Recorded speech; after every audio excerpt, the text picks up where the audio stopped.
Classroom में आज माहौल कुछ मुख्तलिफ था। बोर्ड पर बड़े हरूफ में लिखा था, स्कूल इफ्तार इवेंट जुमा। बच्चे आपस में बातें कर रहे थे। कोई समोसों की बात कर रहा था, कोई फ्रूट चाट की।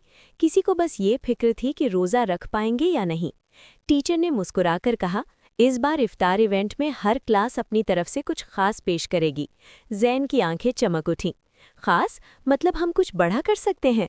शीरी ने फौरन कहा, बस याद रखना, बड़ा मतलब मुश्किल भी होता है। सारा ने आहिस्ता से कहा, हमें कुछ ऐसा करना चाहिए जो सबको याद रहे। जैन ने कुर्सी सीधी की। तो तय हुआ, इस बार हमारा इफ्तार सबसे यादगार होगा। लेकिन मसला ये था, उनके पास सिर्फ 3 दिन थे। अगले दिन ब्रेक में तीनों स्कूल ग्राउंड में बैठे प्लान बना रहे थे। समोसे तो सब लाएंगे, शीरी ने कहा। खजूर भी सबके पास होगी, सारा ने सोचते हुए कहा। जैन अचानक बोला, हम कुछ सरप्राइज करेंगे। कैसा सरप्राइज? दोनों ने एक साथ पूछा। जैन ने आहिस्ता से कहा, इफ्तार से 5 मिनट पहले पूरा ग्राउंड अंधेरा हो जाएगा। शीरी की आंखें फैल गईं। क्या, बिजली बंद करोगे? जैन ने फौरन कहा, नहीं नहीं, बस लाइट्स बंद होंगी। फिर हम सब मिलकर एक खास दुआ पढ़ेंगे और जैसे ही अजान हो, लाइट्स ऑन। सारा ने कहा, आइडिया अच्छा है, मगर अगर कुछ गलत हो गया तो? जैन ने मुस्कुराकर कहा, कुछ गलत नहीं होगा। लेकिन हमेशा की तरह कुछ न कुछ गलत होना ही था। इफ्तार का दिन आ गया। पूरा स्कूल सजा हुआ था। रंग बिरंगी लाइट्स, लंबी मेज़ें, खजूरों की प्लेटें, जूस के जग और बच्चे जो बार बार घड़ी देख रहे थे। जैन ने शीरी को इशारा किया, टाइमर तैयार है? शीरी ने मोबाइल देखा, 5 मिनट बाकी। सारा लाइट्स के स्विच के करीब खड़ी थी। दिल सबके तेजी से धड़क रहे थे। 3, 2, 1, लाइट्स बंद। पूरा ग्राउंड अंधेरे में डूब गया। चंद सेकंड के लिए मुकम्मल खामोशी। फिर किसी बच्चे की आवाज़ आई, अरे क्या हुआ? किसी ने कहा, बिजली चली गई क्या? जैन ने आहिस्ता से कहा, प्लान के मुताबिक सब ठीक है। लेकिन अचानक माइक से अजीब सी आवाज़ आई, ककट्र, और फिर मुकम्मल खामोशी। शीरी ने घबराकर कहा, ये माइक क्यों बंद हो गया? सारा ने कहा, मैंने तो सिर्फ लाइट्स बंद की थीं। जैन के चेहरे पर पहली बार परेशानी नजर आई। अब ना लाइट्स थी, ना माइक काम कर रहा था, और आज़ान में सिर्फ 1 मिनट बाकी था। बच्चे बेचैन हो रहे थे। कोई कह रहा था, वक्त हो गया क्या? कोई कह रहा था, मुझे बहुत भूख लग रही है। जैन ने गहरी सांस ली। गहरा प्लान? क्या है गहरा प्लान? शीरी ने घबराकर पूछा। जैन ने इर्द गिर्द देखा, फिर अचानक वो एक मेज़ पर चढ़ गया। सारा ने हैरत से कहा, जैन क्या कर रहे हो? जैन ने जोर से कहा, दोस्तों, घबराने की ज़रूरत नहीं। सब बच्चे उसकी तरफ देखने लगे। अंधेरे में सिर्फ हल्की सी रोशनी आसमान से आ रही थी। जैन ने कहा, हम सब यहाँ एक साथ हैं, यही सबसे खास बात है। माइक हो या ना हो, लाइट्स हो या ना हो, इफ्तार तो दिल से होता है। चंद बच्चे मुस्कुरा दिए। इसी लम्हे दूर मस्जिद से आज़ान की आवाज़ गूंजी। पूरा ग्राउंड खामोश हो गया। बच्चों ने हाथ उठा लिए। सादगी, सुकून और एक अजीब सी खूबसूरत फिज़ा। आज़ान ख़त्म होते ही अचानक लाइट्स वापस आ गईं। पूरा ग्राउंड रोशनी से भर गया। बच्चे खुशी से तालियां बजाने लगे। शीरी ने आहिस्ता से कहा, ये प्लान बी था? जैन ने कंधे उचकाए। असल प्लान तो यही होना चाहिए था। सारा मुस्कुरा दी। कभी कभी सादा चीज़ें सबसे खास होती हैं। टीचर करीब आए और बोले, बहुत खूब जैन, असल कामयाबी यही है कि सब मिलकर खुश हों। जैन ने आसमान की तरफ देखा। शायद पहली बार उसने कोई प्लान नहीं बनाया था, और फिर भी सब कुछ ठीक हो गया था। बच्चे खजूर खा रहे हैं, जूस पी रहे हैं, हंसी की आवाज़ें गूंज रही हैं। और सवाल रह जाता है, क्या जैन अगली बार भी प्लान बनाएगा या कभी-कभी दिल की सुन लेगा?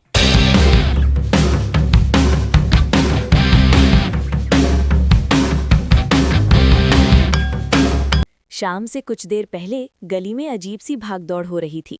हर घर के बाहर मेज़ लग रही थी, लाइट्स, चांद, सितारे, रंग बिरंगी झंडियाँ। जैन नीचे आया और हैरान होकर बोला, वाह, आज तो पूरी गली चमक रही है।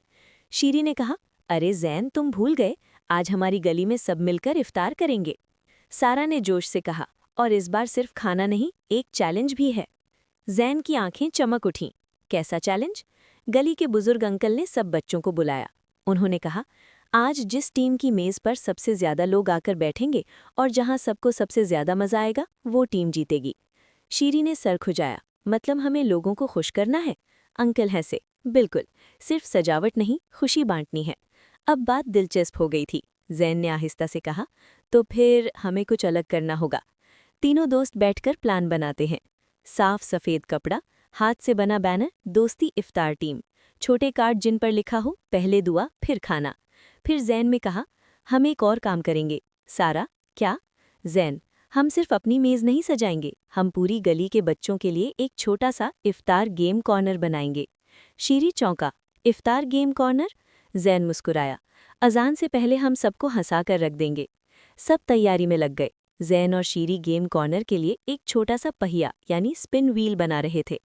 लेकिन शीरी ने गलती से उस पर गोंद ज्यादा लगा दी। पहिया घूमने के बजाय चिपक गया। शीरी ने जोर से घुमाया। पहिया अलग होकर सीधा जैन के सर पर आ लगा। सारा हंस हंस कर दोहरी हो गई, लेकिन वक्त कम था। शीरी घबरा गया। अब क्या करें? जैन ने सर सहलाते हुए कहा, प्लान बी। उन्होंने पहिया छोड़ दिया। उसकी जगह सादा सा रमज़ान क्विज शुरू करने का फैसला किया। सारा सवाल पूछे थी, शीरी स्कोर लिखेगा, जैन छोटे स्टिकर इनाम में देगा। अब बच्चे उनकी मेज़ के पास जमा होने लगे। हंसी, शोर, मज़ा। उनकी मेज़ पर वाकई सबसे ज्यादा बच्चे आ गए थे। अचानक जैन ने देखा एक छोटा बच्चा उदास बैठा है। उसके घर से खाना देर से आ रहा था।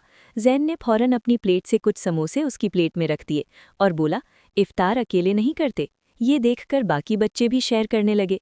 ये था असल मोड़। मस्जिद से अजान की आवाज़ आई। पूरा माहौल खामोश हो गया। सब ने हाथ उठाकर दुआ की। खजूर, पानी का ग्लास, बच्चों की पुरसुकून चेहरे। फिर सबने खजूर खाई, हल्की सी मुस्कुराहटें। इफ्तार के बाद अंकल ने ऐलान किया, आज जीतने वाली टीम वो है जिसने सबको हंसाया और सबको साथ बिठाया। दोस्ती इफ्तार टीम, तालियां। लेकिन जैन ने कहा, असल जीत तो ये है कि आज पूरी गली एक साथ बैठी। सारा ने कहा, और अगली बार? शीरी ने पूछा, अब क्या करने वाले हो? जैन मुस्कुराया, इस बार गली में था, अगली बार मेरे घर में। सब हंस पड़े।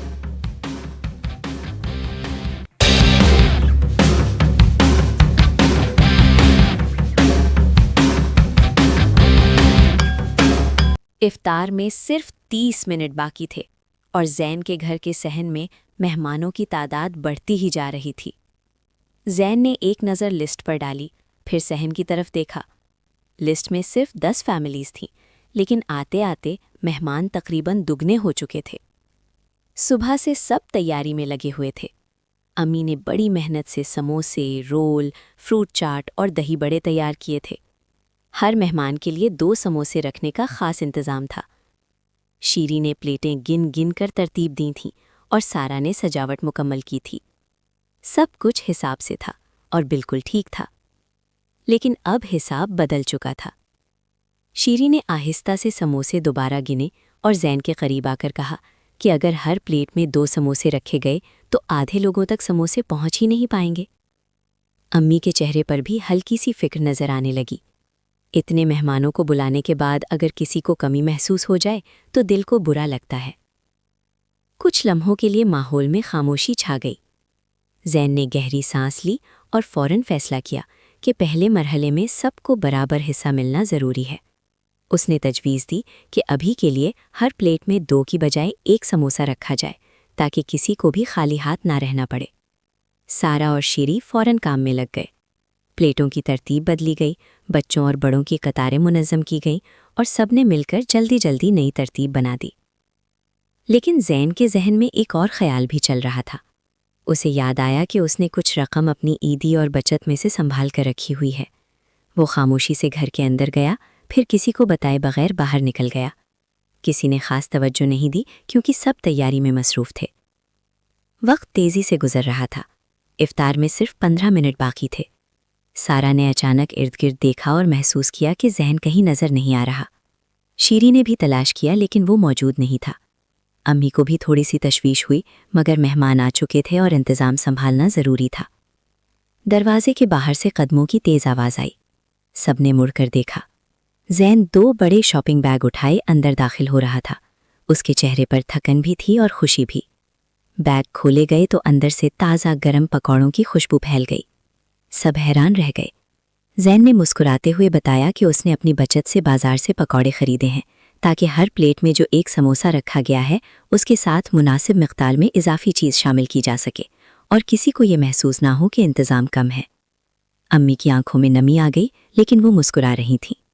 शीरी और सारा फौरन हरकत में आ गए। प्लेटों में पकौड़े शामिल किए गए, तरतीब बेहतर की गई और चंद ही मिनटों में सब कुछ पहले से ज्यादा मुकम्मल नजर आने लगा। अब हर मेहमान की प्लेट में एक समोसा, पकौड़े, रोल, फ्रूट चाट और बाकी चीज़ें मुनासिब मिकदार में मौजूद थीं। ना सिर्फ कमी पूरी हो गई बल्कि आखिर में कुछ इजाफी भी बच गया। फिर मस्जिद से अजान की आवाज़ गूंजी। सारा सहन में फैली नर्म रोशनी को देख रही थी, शीरी खामोशी से हाथ उठाए दुआ कर रहा था और ज़ैन दिल ही दिल में शुक्र अदा कर रहा था कि उसने घबराहट के बजाय हल तलाश किया। सब ने मिलकर इफ्तार किया। मेहमान खुश थे, किसी को अंदाज़ा भी ना हुआ कि कुछ देर पहले कितनी बड़ी मुश्किल सामने खड़ी थी। इफ्तार के बाद अब्बू ने ज़ैन के कंधे पर हाथ रखा और कहा कि असल मेज़बान वो होता है जो मुश्किल वक्त में जिम्मेदारी उठाए। अम्मी ने प्यार से कहा कि पैसे बचाना अच्छी बात है, लेकिन सही वक्त पर सही जगह खर्च करना उससे भी बड़ी समझदारी है। इस दिन सब ने एक बात सीखी, रमज़ान हमें सिखाता है कि अगर मेहमान ज़्यादा हो जाएं तो दिल भी बड़ा कर लेना चाहिए।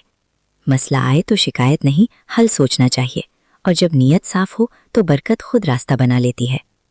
रात के आखिर में जब मेहमान रुखसत हो रहे थे, मोहल्ले के एक बुजुर्ग ने बच्चों को बुलाया और आहिस्ता से कहा कि कल एक और ख़ास काम करना है। कुछ घरों में ऐसे लोग भी रहते हैं जो अकेले इफ्तार करते हैं। अगर तुम चाहो तो उनके लिए इफ्तार बॉक्स तैयार कर सकते हो।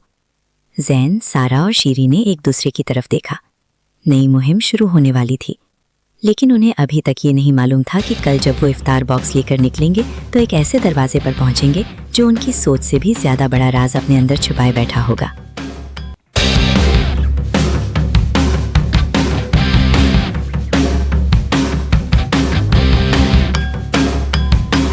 गली के आखिरी कोने पर वो घर खड़ा था, बाकी सब घरों से मुख्तलिफ। ना खिड़कियों में रोशनी थी, ना दरवाजे के पास कोई आवाज़। ऐसा लग रहा था जैसे वहां बरसों से कोई न रहता हो। ज़ैन ने इफ्तार बॉक्स अपने सीने से लगाया और आहिस्ता से दस्तक दी।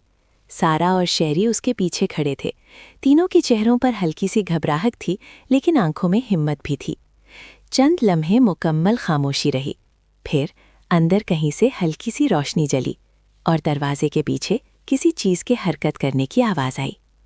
दरवाज़ा आहिस्ता आहिस्ता खुलने लगा, लेकिन इस दरवाजे तक पहुंचने से पहले एक पूरा मिशन मुकम्मल हो चुका था। इसी दोपहर ज़ैन के घर में ज़बरदस्त तैयारी चल रही थी। मेज़ पर खजूरें तरतीब से रखी जा रही थीं। सारा बड़ी एहतियात से समोसे और पकौड़े हर बॉक्स में बराबर रख रही थी और शहरी लिस्ट पकड़े नाम पढ़ रहा था। हर चीज़ मुनज़्ज़म थी, जैसे कोई अहम जिम्मेदारी निभाई जा रही हो। देखो, सारा ने संजीदगी से कहा, किसी के बॉक्स में कम चीज़ नहीं होनी चाहिए, सब बराबर। ज़ैन ने मुस्कुराकर जवाब दिया, रमज़ान में सब बराबर होते हैं ना। उन्होंने हर बॉक्स में खजूर, समोसा, पकौड़ा, फ्रूट चाट और जूस रखा। फिर सारा ने छोटे सफ़ेद कार्ड निकाले जिन पर लिखा था, रमज़ान मुबारक, आप अकेले नहीं हैं। शहरी ने लिस्ट दोबारा पढ़ी, आमना आंटी, फारूक अंकल और आखिरी ये वाला पता। ज़ैन ने आखिरी पते को गौर से देखा, ये घर मैंने पहले कभी नहीं देखा। सारा ने हल्की सी मुस्कुराहट के साथ कहा, तो आज देख लेते हैं। इफ्तार से कुछ देर पहले तीनों दोस्त अपने मिशन पर निकल पड़े। पहला घर आमना आंटी का था। दरवाज़ा खुला तो वो हैरान रह गईं। जब बच्चों ने इफ्तार बॉक्स पेश किया तो उनकी आंखों में नमी आ गई। मैं सोच रही थी आज भी अकेले इफ्तार होगा, अल्लाह तुम्हें खुश रखे। बच्चों के चेहरे खुशी से खिल उठे, उनकी हिम्मत बढ़ गई। दूसरा घर फारूक अंकल का था। वो कमज़ोर थे और ज़्यादा बाहर नहीं निकल सकते थे। जब उन्होंने बच्चों को देखा तो मुस्कुराकर बोले, तुम लोग तो फरिश्ते बनकर आए हो। अब तक तीनों दोस्त पुरजोश हो चुके थे। उन्हें लग रहा था कि वो वाकई कुछ बदल रहे हैं, मगर अब लिस्ट का आखिरी पता बाकी था और वही सबसे पुरअसरार था। गली के आखिरी हिस्से में पहुंचकर उनके कदम खुद ब खुद आहिस्ता हो गए। घर खामोश था, खिड़कियां बंद, दीवारों पर हल्की सी गर्द। ऐसा लग रहा था जैसे अंदर कोई सांस भी ना ले रहा हो। शहरी ने धीमी आवाज़ में कहा, अगर यहाँ कोई ना हुआ तो। ज़ैन ने हिम्मत जमा की और दरवाज़ा खटखटाया। कोई जवाब नहीं आया। सारा ने बॉक्स को मजबूती से पकड़ा। ज़ैन ने दूसरी बार दस्तक दी। इसी लम्हे अंदर से पहियों के चलने की आवाज़ सुनाई दी, जैसे कोई व्हीलचेयर हरकत कर रही हो। तीनों के दिल एक साथ धड़के। दरवाज़ा आहिस्ता आहिस्ता खुला। सामने एक दरमियानी उम्र के अंकल व्हीलचेयर पर बैठे थे। उनकी आंखों में हैरत थी, जैसे उन्हें यकीन न हो कि कोई उनके दरवाजे पर आया है। जी, उन्होंने आहिस्ता से पूछा। ज़ैन ने मुस्कुराकर कहा, हम महल्ले के बच्चे हैं, रमज़ान इफ्तार बॉक्स देने आए हैं। अंकल चंद लम्हों तक बच्चों को देखते रहे, फिर नर्म आवाज़ में बोले, मेरे लिए? सारा ने सर हिलाया। जी, हमें पता चला आप अकेले रहते हैं, हम चाहते थे आप अकेले इफ्तार ना करें। अंकल ने दरवाज़ा मुकम्मल खोल दिया। घर सादा सा था मगर साफ। दीवारों पर कुछ पुरानी तस्वीरें लगी थीं। एक मेज़ पर कुरान शरीफ रखा था और उसके पास सिर्फ पानी का एक गिलास। उन्होंने आहिस्ता से कहा, मैं यहाँ नया आया हूँ, ज़्यादा लोग मुझे जानते नहीं। आज सोचा था बस खामोशी से इफ्तार कर लूँगा। शहरी ने फ़ौरन बॉक्स खोला। आज खामोशी नहीं होगी अंकल। अजान की आवाज़ गली में गूंजी। चारों ने मिलकर खजूर से रोज़ा इफ्तार किया। छोटा सा दस्तरखान था मगर उसमें खुलूस था। अंकल की आंखों में नमी थी मगर इस बार तन्हाई की नहीं, खुशी की। उन्होंने गहरी सांस लेकर कहा, आज कई महीनों बाद लगा कि मैं अकेला नहीं हूँ। तुम बच्चों ने मेरे घर में रोशनी कर दी। इफ्तार के बाद उन्होंने बच्चों को रोका। अंदर जाकर एक छोटा सा कार्ड ले आए। उस पर लिखा था, दारुल रहमत बुजुर्गों का घर। उन्होंने संजीदगी से कहा, अगर तुम वाकई रमज़ान की खुशबू फैलाना चाहते हो तो एक जगह और जाना होगा। वहाँ कई बुजुर्ग रहते हैं, कुछ के पास मिलने वाला भी कोई नहीं। वो हर रोज़ खामोशी से इफ्तार करते हैं, शायद इंतज़ार में कि कोई दरवाज़ा खटखटाए। तीनों दोस्त खामोश हो गए। सारा ने आहिस्ता से पूछा, वहाँ हम जा सकते हैं? अंकल मुस्कुराए। अगर तुम जाओगे तो इस रमज़ान में बहुत सी दुआएं तुम्हारे नाम होंगी। जैन में कार्ड को मजबूती से पकड़ा। उसकी आंखों में अज़्म था, कल हमारा अगला मिशन शुरू होगा। घर से बाहर निकलते वक्त गली पहले जैसी तारीक नहीं लग रही थी, जैसे वाकई रोशनी फैल गई हो। मगर उन्हें अभी ये मालूम नहीं था कि बुजुर्गों के इस घर में सिर्फ इफ्तार बांटना ही उनका इंतज़ार नहीं कर रहा, बल्कि वहाँ एक ऐसी सच्चाई छुपी हुई थी जो उनके रमज़ान को हमेशा के लिए बदल देगी।